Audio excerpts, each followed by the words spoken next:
এই মাসটা হচ্ছে সার্কোমা ক্যান্সারের সচেতনতা মাস।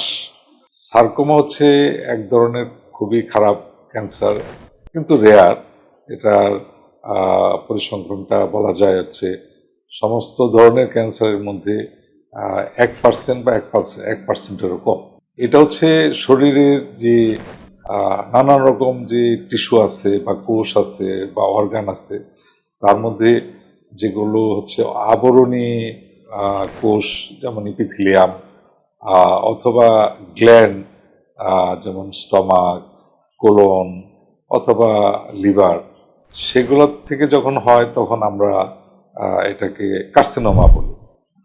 কিন্তু যখন কানেকটিভ টিস্যু অথবা মেজেল কাইমাল টিউমার, যেগুলো যেমন আমি উদাহরণস্বরূপ বলি, সেটা হচ্ছে মাংসপেশি, তারপর হচ্ছে শিরা উপশিরা, অথবা রক্তের যে আমাদের নালী, তারপরে কার্টিলেজ, এই ধরনের যে আমাদের টিস্যু বা অর্গানগুলো আছে, সেগুলো থেকে যখন ক্যান্সারটা উৎপন্ন হয় তখন সেটাকে সার্কোমা বলে। তো এটার একজাক্টলি কারণ বলা খুব মুশকিল।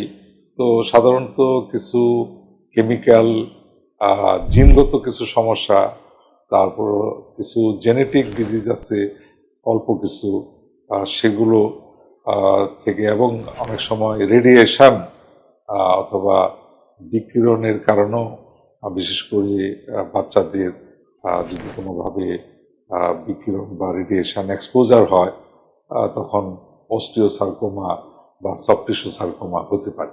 এটা নির্ণয় করাটা খুব কঠিন না। সাধারণত যে এটা শরীরে যখন হয় তখন অবশ্যই একটা চাকা বা পিণ্ড তৈরি হবে।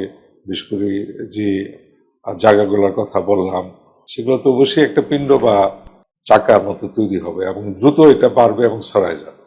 আর যদি বোনের সার্কোমা হয়, তাহলে বোন বা হাড়গুলো ব্যথা করবে এবং হাড়টা ফুলে যাবে ওই অংশটা, তারপরে এটা বিভিন্ন জায়গায় ছড়িয়ে যেতে পারে।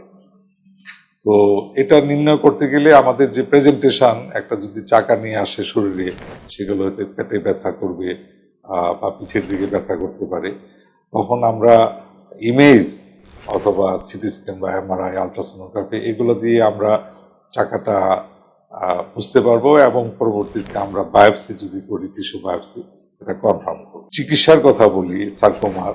চিকিৎসা হচ্ছে যে যদি ছোট থাকে তাহলে অবশ্যই সেটাকে আমরা সার্জারি করে কেটে ফেলব এবং পরবর্তীতে কেমোথেরাপি এবং রেডিওথেরাপি প্রয়োগ করব।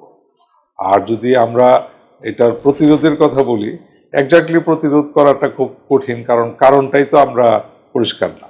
তবুও আমাদের সাজেশন থাকবে যে বিশেষ করে বিকিরণজনিত যে জায়গাগুলো আছে, যেমন রেডিয়েশন সেন্টার অথবা অন্য জায়গায় যেখানে রেডিয়েশন ব্যবহার করা হয়, যেমন নিউক্লিয়ার মেডিসিন সেন্টার, অথবা যেখানে প্রচুর রোদ হয়, অথবা আমরা আমাদের সি বিচের কথা বলতে পারি, সেগুলোতে এবং রৌদ্র আমাদেরকে অবশ্যই অ্যাভয়েড করা যায়, সেটা চিন্তা করব। আর যদি আর্লি ডিটেকশনের কথা বলি, যে একটা কারণ ছাড়াই একটা শরীরে চাকা তৈরি হচ্ছে এবং দ্রুত বড় হচ্ছে, অবশ্যই একজন ক্যান্সার বিশেষজ্ঞের কাছে পরামর্শ নিতে হবে, যাতে করে দ্রুতই আমরা এটা প্রাথমিক অবস্থায় ধরতে পারি এবং চিকিৎসা দিই।